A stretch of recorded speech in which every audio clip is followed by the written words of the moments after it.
Métodos implementados para conseguir la independencia de África y Asia. Bueno, primeramente es necesario mencionar que los territorios pertenecientes a las colonias europeas que abarcaban los territorios africanos y asiáticos eran fuertemente explotados, los cuales decidieron lograr su independencia de distintos métodos. En un primer instante se presentaron movimientos nacionalistas e independistas, los cuales, cansados del abuso, buscaban de inmediato una independencia. Ese fue el claro caso de Angola, Vietnam, Zimbabue, en especial Ghana, con su carismático líder Nkrumah. Posteriormente también se pueden mencionar los movimientos armados, los cuales generalmente generaban un traspaso entre las fronteras internacionales y las fronteras étnicas, los cuales comúnmente, además de buscar la independencia, gestaban conflictos de carácter interno, es decir, nacionales y hasta internacionales. También se presentaron movimientos no armados para lograr la independencia, los cuales buscaban su independencia mediante negociaciones o bajo las líneas religiosas, asimismo como negociaciones. En un cuarto aspecto se puede mencionar la organización política. En el caso de Ghana y Tanzania se presentó un único partido, mientras que en India una democracia. Asimismo, en el Congo, en Pakistán y en Vietnam se presentó posteriormente al periodo de la independencia la guerra civil. Por tal razón se pueden mencionar unos factores para la independencia de esos territorios. El primero es la lucha armada. El segundo son los movimientos no violentos, los movimientos de la élite y de masas. Asimismo se puede mencionar el rol e importancia de los líderes de movimientos nacionalistas e independentistas y finalmente las organizaciones políticas. En un primer caso a mencionar es el caso de Ghana. Un momento. Es el caso de Ghana. Ghana presentaba sin duda en sus métodos para lograr su independencia movimientos no violentos, principalmente por el activismo político para lograr su independencia.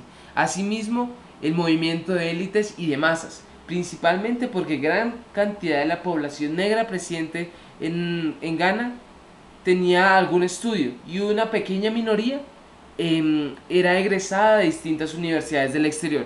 Así era el caso de universidades en la propia Inglaterra y hasta en Estados Unidos. Haciendo una aclaración, se puede mencionar que su gestor de independencia, Kwame Nkrumah, fue un egresado de una universidad norteamericana. Asimismo, se puede mencionar que el rol de la importancia de los líderes del movimiento nacionalista fue de gran importancia, asimismo como la posterior organización política. Principalmente se ha de mencionar que el CPP, la organización política formada por Kwame Nkrumah, el gestor de los movimientos nacionalistas presentes en la Nueva Granada, en la nueva CPP, comúnmente ganaba las elecciones, así interviniendo cada vez de una manera más progresiva el gobierno del Imperio Británico. Asimismo, el pueblo cacaotero, el cual era el producto principal de la Costa de Oro, cansado de los sufrimientos y de los pocos ingresos que le eran llegados, apoyaba mucho a Kwame Nkrumah. Nkrumah finalmente, formado por un grupo de nacionalistas, genera un intervencionismo tal en el Imperio Británico que el CPP, mediante una negociación política, logra su independencia en el año de 1957. Asimismo, se puede concluir que el movimiento de independencia ganés fue de un carácter no violento, con un gran intervencionismo de las élites.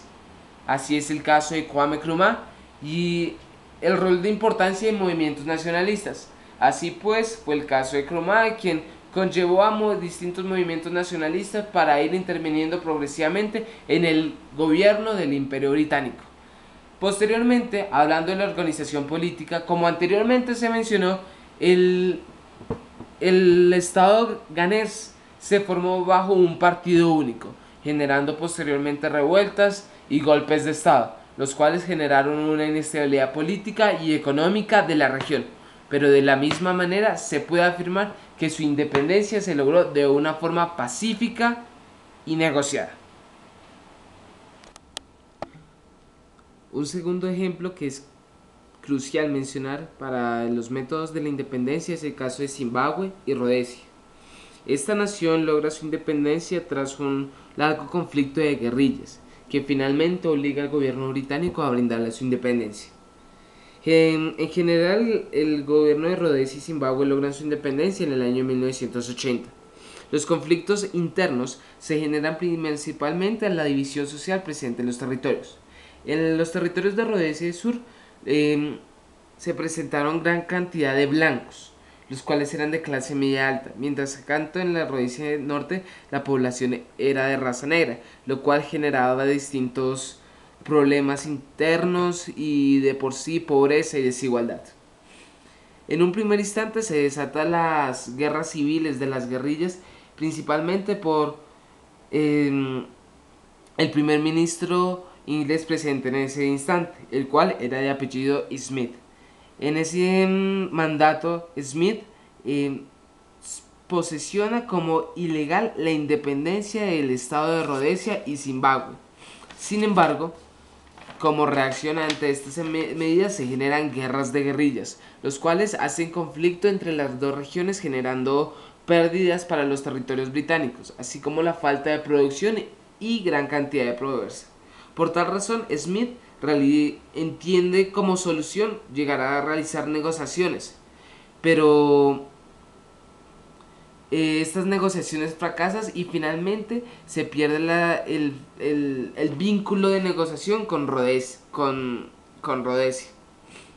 Este vínculo de negociación se daba entre los líderes de guerrilleros, los cuales eran los cabecillas de los grupos políticos, el SAPU, el cual era encabezado por Nadavarning Sithole, y el ZANU de Robert Mugabe. Bajo la presión de los Estados Unidos, el primer ministro Robert Smith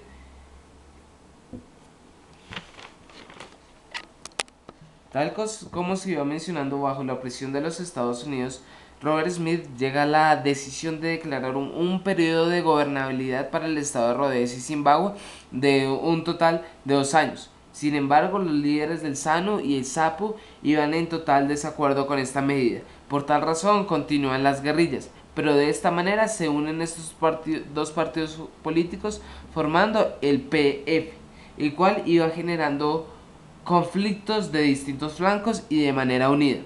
El PF era un partido patriótico generado por la unión de estos partidos.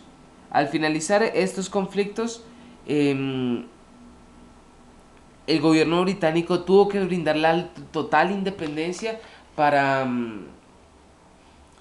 los territorios de Rhodesia y Zimbabue, los cuales finalmente lograron llegar a su independencia y posesionaron como a presidente a Mizaragwe del partido UANC,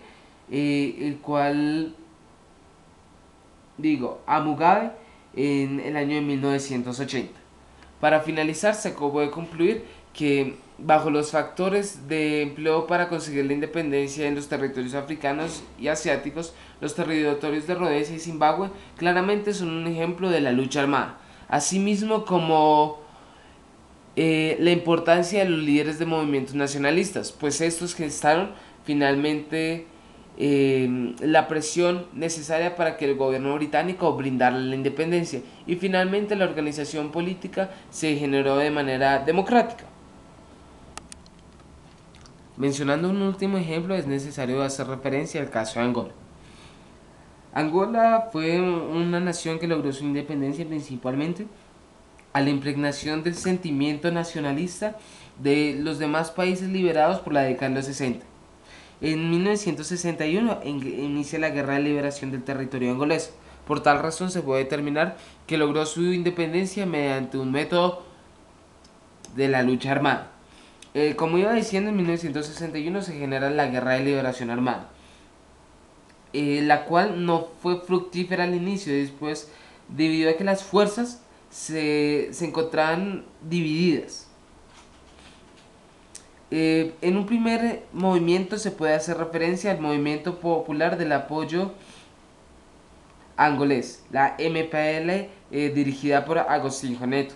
Sin embargo, se encontraba su opositor, que era la UNITA, el cual buscaba también la liberación de la nación, pero un poco más ligada al emperador portugués, los cuales no buscaban un desvinculamiento total. Ese era el caso de la MPLA. En 1961 el MPLA intenta liberar a sus líderes de la cárcel de una forma armada, lo cual genera que más de 60.000 personas fallezcan al intentar mantener el poder portugués sobre la nación. Sin embargo, posteriormente, bajo la unión de la MPLA y la UNITA de forma política para establecer ideales que conllevaran finalmente al territorio angolés a su propia liberación, se producen condiciones para la liberación de los portugueses. Para mantener de esta manera la armada portuguesa un poco más alejada de Angola. Por tal razón, mediante fuerzas armadas se fue rechazando el poderío angolés de la región, para finalmente lograr su expulsión total. De esta manera, establecer para el 11 de noviembre de 1975 un gobierno de carácter dictatorial. Como método de independencia para la independencia del territorio de Angola, es necesario hacer referencia a que fue un movimiento de la lucha armada, el cual no requería movimientos de más élites, pero asimismo requería el apoyo de la gran cantidad de masa.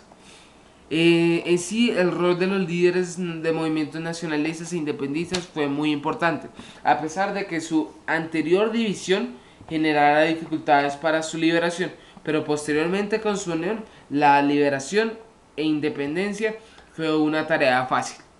Finalmente, la organización política que se generó fue un tipo de dictadura unipartidista, la cual posteriormente fue fracasando, generando distintos golpes de estado a futuro. Gracias.